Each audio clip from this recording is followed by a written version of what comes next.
The sun hadn't fully risen that morning, and the bus was already packed, people heading to work, kids dozing off in their mothers' laps, and that typical sound of wheels on asphalt mixed with muffled conversations and the driver's static-filled radio. It was supposed to be just another ordinary day, but as life loves to throw curveballs, that day was far from normal. Emily, a 7-year-old girl, was sitting by the window, her little face pressed against the glass. In her arms, she tightly held Fluffy, a furry, dog-shaped pillow. She never let go of him, not even for a second. Her father was sitting right behind her, distracted by his phone, while her mother was busy arranging the backpacks scattered in the aisle. A typical family, a peaceful trip, or so it seemed. But there was something on the window that Emily couldn't stop staring at. Written with a finger on the fogged-up glass, it clearly read, "God help me." She whispered to her mother, "Mom, who wrote that?" Her mom shrugged it off, saying it must have been from a previous passenger. Nothing to worry about. But Emily felt a chill, the kind that runs down your spine. Even Fluffy seemed uneasy, letting out low whimpers. The bus entered the highway, an isolated road surrounded by brush on one side and a steep drop on the other. Everything seemed normal until a strange noise echoed from the front, a metallic humming, like something was wrong with the engine. The driver frowned but kept the bus at its usual speed. Some passengers began whispering, but no one could have imagined what was about to happen. Suddenly, the bus swerved sharply to the right. Backpacks flew and panicked screams filled the air. The driver struggled to regain control, but it seemed as if the steering wheel had a mind of its own. Emily clung to Fluffy with all her might. Her father threw himself over her mother, trying to shield her, and then it happened. The crash was deafening. The bus slammed into the embankment, tipped over and began sliding, dragging everything in its path. Emily screamed, but the sound got stuck in her throat. When it finally stopped, silence took over, a heavy, suffocating silence. All that could be heard was the wind and Fluffy's faint whimpering. Miraculously, Emily was alive. She slowly opened her eyes, still clutching her dog pillow, and looked around. Everything was destroyed. Shattered glass, scattered luggage, lifeless bodies. Her parents, they weren't moving. She called out to them, but there was no response. Outside, the sky looked darker than it should have been, as if the world itself was in mourning. That's when Emily realized something. Amidst the chaos, she felt she wasn't alone. There was something or someone there with her. A shiver ran through her entire body. The phrase on the window, "God help me," seemed clearer than ever. Who had asked for help, and why? These questions would haunt her forever. The sound of sirens approached from afar, growing louder in the eerie silence of the apocalyptic scene. Emily sat on the cold, dirty ground, still hugging Fluffy, her wide eyes unblinking. She wasn't crying. She wasn't screaming. She was just staring ahead, as if in a trance. When the firefighters arrived, frantically pulling apart pieces of the wreckage to save whoever was still alive, they didn't expect to find that little girl, in the midst of it all, completely unharmed. "My God! How did she survive?" one of the firefighters said as he scooped her up in his arms. Emily didn't say anything. She simply pointed with her small finger to the bus window. There it was, still visible among the shattered glass. "God help me." The firefighters exchanged puzzled looks. The phrase seemed written from the inside, yet the glass was shattered outward, as if something had forced its way out. It was bizarre, but there wasn't time to dwell on it. The priority was saving lives. Though it was clear there weren't many left to save. Emily was taken to the ambulance along with Fluffy, who was trembling as if he understood what was happening. Meanwhile, rescuers continued to recover bodies and piece together the puzzle of what had happened. The driver was dead, as were most of the passengers. But what chilled everyone was the bus's speedometer, stuck at a velocity much higher than normal. It was as if someone had floored the accelerator and never let up. But who? Seconds before the crash, the driver had been seen raising his hands as if in prayer. At the hospital, Emily was examined. Not a scratch on her. The doctor looked at the nurses, stunned. It's impossible. How could such a small child survive a crash like that without a single injury? But Emily remained silent. The only thing she said was, "He protected me." The doctor tried to understand. "Who protected you, sweetheart?"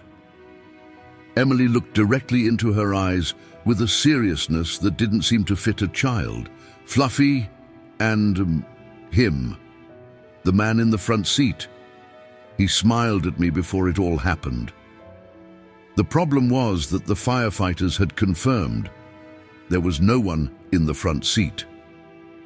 It had been empty. The bus continued its path, and the investigation began immediately. The police were baffled by the strange circumstances surrounding the crash. Even the cameras inside the bus, which should have provided answers, turned out to be another enigma. The recording was intact until the exact moment of impact, where 3 seconds of footage went inexplicably black. 3 seconds that, according to experts, were critical in understanding what caused the tragedy. But the strangest discovery came later. One of the investigators, while reviewing older footage, noticed something that made his hair stand on end. The empty seat Emily had described appeared slightly blurred in the earlier recordings, as if there were a presence there that no one else could see. The phrase on the window, "God help me," now seemed less like a simple cry for help and more like a message. But from whom and to whom? Emily, despite her young age, felt that this was far from over. Something bigger was behind it all, something she could barely comprehend, but which already made her tremble inside.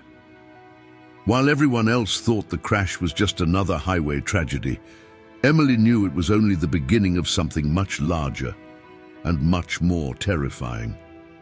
The little girl returned home a few days after the crash. It felt strange to be back without her parents, without the sound of their laughter or the smell of her mother's morning coffee. She was now living with her paternal grandmother, Mrs. Louise, a woman with tired eyes, white hair, and a floral dress she seemed to wear every day.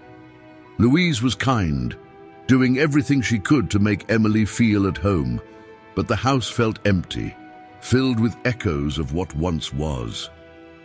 Emily spent her days sitting on the couch with Fluffy in her lap, staring at the wall as if waiting for something to happen, and in silence, the words of that man in the front seat wouldn't leave her mind. He smiled at me and said, "It'll be okay." But how did that make sense? There had been no one in that seat, at least that's what everyone said.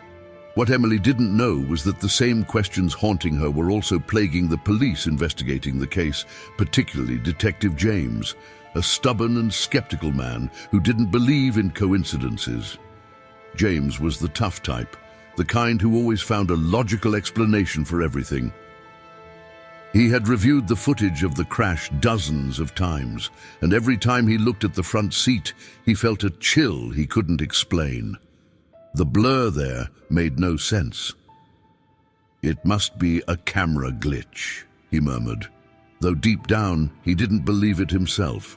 One day he decided to visit Emily. It wasn't common for a detective to do that, but he felt the little girl knew something important. When he arrived, he found her sitting in the yard, playing with Fluffy. Her expression was calm, but her eyes carried a weight James had never seen in a child before. "Emily, can I talk to you?" he asked, trying to sound gentle. She nodded, without letting go of her dog pillow. "Do you remember everything that happened in the crash?" Emily looked at him, her eyes seeming to peer into the detective's soul. "I remember the man in the front seat. He was there, before and after." James frowned. After. What do you mean? When the bus stopped, I looked at him again. He wasn't hurt. He just looked at me and said, "You need to remember this." Then he left. James felt a chill down his spine. He left? Where did he go? Emily pointed to the sky as if it were the most obvious thing in the world. The detective was speechless. He didn't believe in ghosts, miracles, or anything like that, but something about this girl made him question his own certainties. Later, in his office, James decided to review the footage again. He paused at the blur in the front seat and zoomed in, even though he knew it wouldn't lead to anything. But this time, something different appeared. Behind the blur, he could see the faint outline of a face, almost invisible, but there. A man with a serene expression, seemingly staring directly at the camera. James froze. The next day, he returned to Emily's house, this time with an old photograph he had found in the crash report. He showed it to the girl, and what happened next made his hand tremble. "That's him," Emily said, pointing to the man in the photo. "Are you sure?" James asked, his heart racing. Emily nodded, clutching the paper tightly. He was in the front seat. The problem was that the man in the photo couldn't have been on the bus. He had died more than 20 years ago, on the same bus model, on the same stretch of road. James's heart pounded. He looked at the photo, then at Emily, trying to piece together a puzzle that simply didn't make sense. How could a man dead for 2 decades have been in the front seat of a bus that day? And how could this little girl, so small and innocent, know that? Emily, clutching Fluffy in her arms, continued to stare at the detective. She didn't seem surprised or confused. To her, it all seemed as clear as day. "He said he was there to protect me, sir. I think he's good." James swallowed hard, trying not to show the lump forming in his throat. "Emily, do you know his name? Did he tell you anything else?" The girl shook her head, deep in thought. "He didn't say his name, but he seemed happy. Like he knew I'd be okay." The detective didn't know what to do with that information. He said goodbye to the girl and returned to his office with his mind spinning. He spent hours combing through old reports, trying to figure out who the man in the photo was. It didn't take long to find the answer. His name was Michael Andrews, a bus driver who worked on that exact route. He had died in a terrible accident on the same stretch of road where Emily's bus had crashed. But there was more.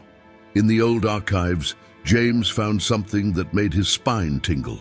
Michael's accident had also involved a steering failure, just like Emily's bus. The report said his bus lost control and went over the embankment. Michael had died trying to save the passengers, but tragically, no one had survived. As he flipped through the papers, James found a curious detail.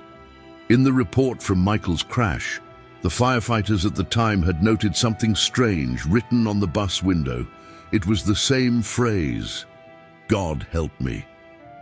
"This can't be," James murmured, feeling the weight of the coincidence pressing down on him. The next day, the detective decided to return to the crash site. He needed to see it with his own eyes. The road was empty as usual, surrounded by tall grass and an unsettling silence. When he reached the exact spot where both crashes had occurred, he got out of his car and began to walk. Each step felt heavier than the last. That's when he saw something on the ground. Among the crushed vegetation, there was an old photo, worn and stained with time. It showed Michael, the bus driver, alongside a woman and a small child. James carefully picked up the photo and turned it over. On the back, it read, "Forever with you." The detective felt a chill. He didn't know what it meant, but he was sure of one thing. Michael hadn't left that place. Somehow, he had saved Emily, and perhaps even others, even after all this time. Back at the station, James began sharing his discoveries with the team. Most of them laughed, saying he was imagining things. But one colleague, Sarah, looked at him seriously. "James, have you ever heard of guardian souls?" she asked. He frowned. "What are you talking about?" "They say that in places where tragedies happen, some souls stay behind, trying to prevent it from happening again. Maybe Michael is one of those souls." It was an absurd explanation, but it made sense of everything James had been seeing, and as he looked again at the photo in his hand, he felt an odd sense of gratitude. Maybe Michael had indeed saved Emily. But why? And what else did he want to say? Emily, meanwhile, continued to feel that the man in the front seat was still around. At night, she dreamed of him, and in every dream he said the same thing. "You need to remember this. The truth is more important than you can imagine." James couldn't let go of the case. Even with a pile of other reports on his desk, his mind kept returning to the crash and the man in the front seat. Sarah's words about guardian souls echoed in his head, an idea he didn't want to accept, but that seemed to explain the inexplicable. Meanwhile, Emily had started to change. She was no longer as quiet and apathetic as before. It seemed as though something inside her had awakened. Occasionally, she would go outside with Fluffy and look up at the sky as if waiting to see something. Her grandmother, Mrs. Louise, was worried but thought it was just the girl's way of coping with the loss. One night, Emily called Mrs. Louise to her room. "Grandma, he came here tonight," Emily said, her eyes shining. Her grandmother's eyes widened. "Who came, sweetheart?" Emily answered without hesitation. "The man in the front seat. He told me he needs help." Mrs. Louise felt a chill down her spine. She didn't know if it was the girl's imagination or something darker. But Emily seemed so certain, so sure, that Louise decided not to contradict her. "What did he ask for, Emily?" The girl looked down at the floor, deep in thought. "He said more people are in danger, that I need to remember everything because only then will the truth come out." While Emily and her grandmother tried to make sense of this, James decided to return to the crash site. Something was pulling him there, as though answers were waiting for him in those treacherous curves.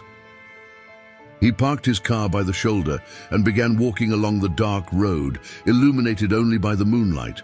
The wind was cold, and the silence felt heavier than it should. Suddenly he heard something. Footsteps. Slowly, he looked over his shoulder, but saw nothing. He kept walking, but the sound grew louder, closer. He turned again, and this time he saw something in the distance. It was a man, standing in the middle of the road, wearing a bus driver's uniform. "Who's there?" James shouted, trying to sound braver than he felt. The man didn't answer. He simply raised his hand, pointing to a spot on the asphalt. James, his heart racing, began walking toward the place the man indicated, but before he could reach it, he heard the sound of a bus, its heavy engine speeding toward him. He instinctively jumped to the side, but when he looked up, there was nothing there. The road was empty. Panting, James realized he was standing at the exact spot of the crash. He looked down and saw something glinting in the moonlight. It was a piece of metal, part of the bus's brake system. He picked it up and noticed it was completely worn out, as though it had been sabotaged. Back in his car, James held the piece of metal as if it were a key. "So, it wasn't just an accident," he murmured to himself. The next day, he took the object for analysis. A mechanic confirmed his suspicions. The wear was so extreme it couldn't have been natural. Someone had tampered with the brakes. The question now was, who and why? Meanwhile, Emily had another dream. This time, the man in the front seat seemed worried. He repeated the same words as always, but added something new. "Don't trust everyone. The truth can hurt." She woke up frightened, feeling that something bigger was about to happen. James couldn't sleep. The discovery of the sabotaged brake had turned what seemed like just another tragedy into something much bigger. Someone had tampered with that bus. This wasn't just an accident, it was a crime. But who would do such a thing? And more importantly, why? Meanwhile, Emily seemed increasingly connected to the man in the front seat. That morning, during breakfast with Mrs. Louise, the girl said something that left her grandmother speechless. "Grandma," he said, "there's someone else in danger." Louise put her cup down abruptly, nearly spilling her coffee. "Emily, what are you talking about?" The girl lowered her gaze to Fluffy, stroking his fur, as she always did when she was nervous. "He said he hasn't finished, that I need to tell the man with the hat what I saw." Louise looked confused but tried to stay calm. "What man, sweetheart?" Emily responded without hesitation. "The detective. He'll understand." At that moment, the phone rang. Louise answered, her voice trembling. It was James, asking for permission to visit Emily again. He needed more information, any details the girl might remember. Louise hesitated for a moment, but eventually agreed. When James arrived, Emily was in the backyard, sitting under the old mango tree, with Fluffy lying beside her. She seemed calm, but as soon as she saw the detective, she stood up and walked straight to him, holding a notebook in her hand. "I drew what I remember," she said, handing over the notebook. James flipped through the pages and was surprised by the level of detail. Emily had drawn the man in the front seat several times. He was smiling in every image, but in some, there was something different. A bus in the background with the phrase, "God help me," written on the window. "Is this what you saw, Emily?" he asked. The girl nodded. "He said that phrase was important, but I don't know what it means." James tried not to show the chill he felt. He had heard of coincidences, but this was going far beyond that. He showed Emily the piece of metal he had found on the road. "Have you seen this before?" Emily looked at the object and suddenly her eyes widened. "It's his," she exclaimed. "His, the man in the front seat?" James asked. She shook her head, denying it. "No, it's the other man, the one in the back of the bus. He was angry. He shouted at the driver before everything happened." The detective felt his stomach tighten. During the initial statements, no one had mentioned a man in the back of the bus. Who was he? Why was he angry? And most importantly, what did he have to do with the crash? Later, James reviewed the footage from the bus's internal camera again, this time focusing on the passengers in the back. That's when he saw it. A large man in a dark jacket, gesturing angrily at the driver. He seemed to be saying something, but the audio was failing. Seconds later, he stood up and moved toward the front of the bus, disappearing from the camera's view. The detective froze.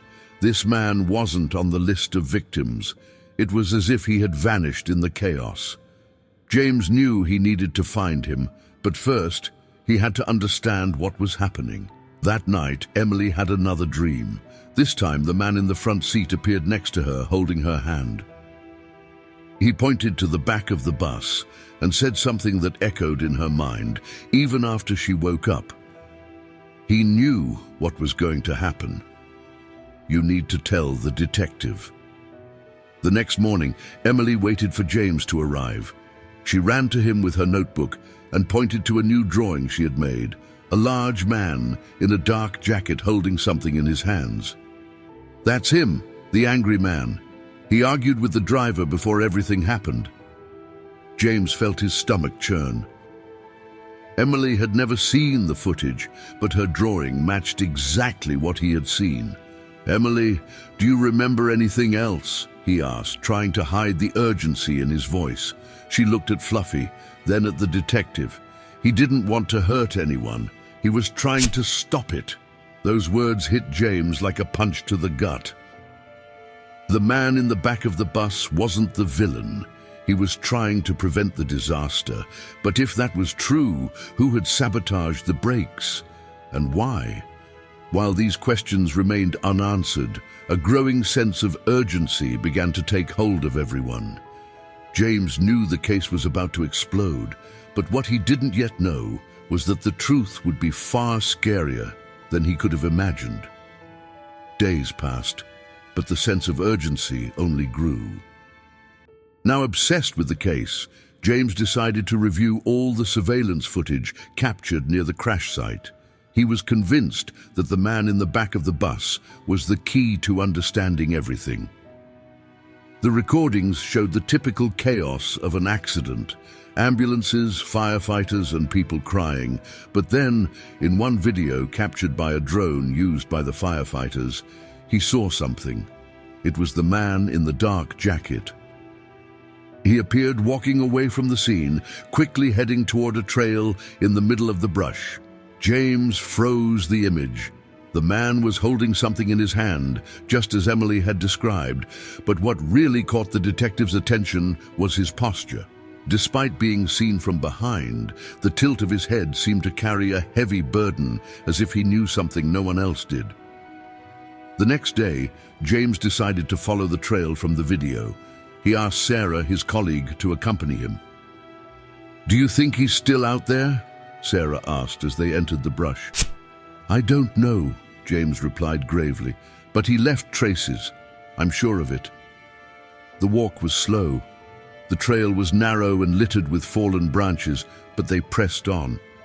Finally, they reached a clearing where they found something that made them stop in their tracks. On the ground, there were footprints, as if someone had stood there for a long time. In the center of the clearing was a rusted tool lying next to an old notebook. James picked up the notebook carefully and opened it. The pages were filled with scribbled notes, as if someone had written them in a hurry. But what stood out the most were the drawings. Just like Emily's, they depicted the bus, the phrase "God help me" on the window, and the man in the front seat. On one page, a phrase written in large letters seemed to scream at anyone who read it: "I tried to stop it." But they wouldn't listen. Sarah looked at James, her eyes wide. This confirms what Emily said. He was trying to prevent the crash. "But who are they?" James asked, holding the notebook as if it were the most important thing in the world. While James pieced together this new information, Emily was at home, playing with Fluffy, when she felt a cold breeze pass by her. It was strange, since all the windows were closed. She looked around and saw, once again, the man in the front seat. He looked more serious this time. "What you need to remember is inside the bus," he said firmly, pointing. "Only there will you find the truth." Emily woke up startled in the middle of the night. She knew she couldn't ignore the dream. When James arrived the next morning, she told him everything. "Mister, the man said the truth is inside the bus." James didn't need to hear more. He obtained permission to revisit the site where the wrecked bus was being stored. The vehicle was parked in a lot surrounded by debris and dust. Emily insisted on going with him. Mrs. Louise protested, but deep down, she knew the girl wouldn't give up. When they arrived at the bus, Emily held James's hand. "It's here," she said, her eyes fixed on the vehicle. The detective and Sarah began searching the bus's interior, but everything seemed normal, or as normal as a destroyed bus could seem. Then Emily pointed to the front seat. "Look there!" Underneath the seat where the man in the front had been sitting, something was etched in pen.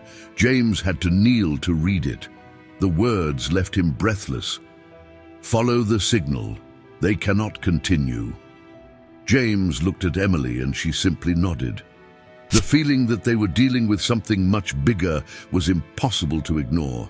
But now he was sure this wasn't a coincidence, and the man in the back of the bus wasn't the only one who knew about the danger. James felt his heart pounding. Every clue he found seemed to reveal a mystery larger than he could have imagined. The phrase etched on the seat, the man in the back, and Emily's visions formed a puzzle no one seemed able to solve. But he knew he couldn't stop now. "We need to investigate the back of the bus, Sarah," he said decisively. "If the man was trying to stop something, maybe he left more clues." Emily stood near the bus's entrance, silently watching as James and Sarah searched through the wreckage. The seats were overturned, the floor littered with shards of glass and pieces of metal. James knelt near the last row of seats and began to search. He ran his hand underneath the benches, feeling every inch until he touched something unusual. A small envelope taped to the underside of one of the seats. He carefully pulled the envelope out and opened it. Inside was a photo. It showed a group of people in front of a bus, identical to the one in the crash, all smiling. But what caught James's attention was the man in the center of the image, the same man he had seen in the bus's security footage. On the back of the photo, a phrase was written in faint letters. "They knew, don't let them continue." "Who are they?" Sarah murmured, looking over James's shoulder. Before he could answer, Emily, still standing near the door, let out a scream. "He's here!" James and Sarah immediately turned around, but saw nothing. Emily, trembling, grabbed James's arm. "He's showing the way. He said I need to remember." James tried to calm her, but the girl kept pointing toward the back of the bus. He returned to the last row of seats and found something even stranger. Underneath the final bench, there was a loose piece, as if someone had tried to hide it. When James pulled it out, he saw it was part of the bus's brake system. Sarah leaned closer to inspect it. "It looks tampered with. This was definitely sabotage." James took out his phone and began photographing everything. The corroded part, the envelope, the phrase etched on the seat. But Emily, her eyes fixed on the back of the bus, seemed to see something the adults couldn't. "He's saying it wasn't just this bus. There are more. They've done this before." Sarah's eyes widened. "This is bigger than we thought." Back at the station, James began investigating the company responsible for the bus. He discovered that over the past 5 years, the same line had suffered 4 serious accidents, all involving similar mechanical failures. However, in none of those cases had sabotage been thoroughly investigated. The company's name, registered in the documents, was Global Transit Systems, and its headquarters were in a neighboring city. James knew he was dealing with something far bigger, a possible network of negligence, sabotage, or even something more sinister. But why? And how did the man in the back of the bus know all of this? Meanwhile, Emily continued having increasingly vivid dreams. In the latest one, the man in the front seat appeared clearer than ever. He looked directly at her and said, "They know now. But the fight isn't over. Get ready, because the worst is yet to come." Emily woke up with tears streaming down her face. She knew James had uncovered the truth, but she also knew danger still lurked nearby. At the station, James and Sarah worked tirelessly.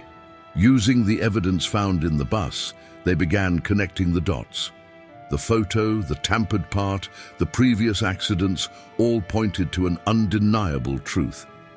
Global Transit Systems was involved in something far more insidious than simple negligence. Meanwhile, Emily continued having visions. In her most recent dream, the man in the front seat appeared alongside the man from the back of the bus. Both of them seemed surrounded by shadows, as if something or someone was trying to silence them. Before disappearing, the man from the back whispered, "Protect the truth. Don't let them win." Emily told James everything, and he immediately understood the significance of her vision. The people behind the sabotage would fight to keep the truth hidden. He also knew that Marcelo, the man arrested for his involvement in the scheme, wasn't the type to stay quiet in prison. Indeed, that very night, Marcelo was found dead in his cell. Officially, it was ruled a suicide, but James didn't believe it. Marcelo had been too scared to take his own life. This was clearly a message. They're cleaning up their mess. James told Sarah as they reviewed the report on Marcelo's death. "And if we keep digging, we'll be next."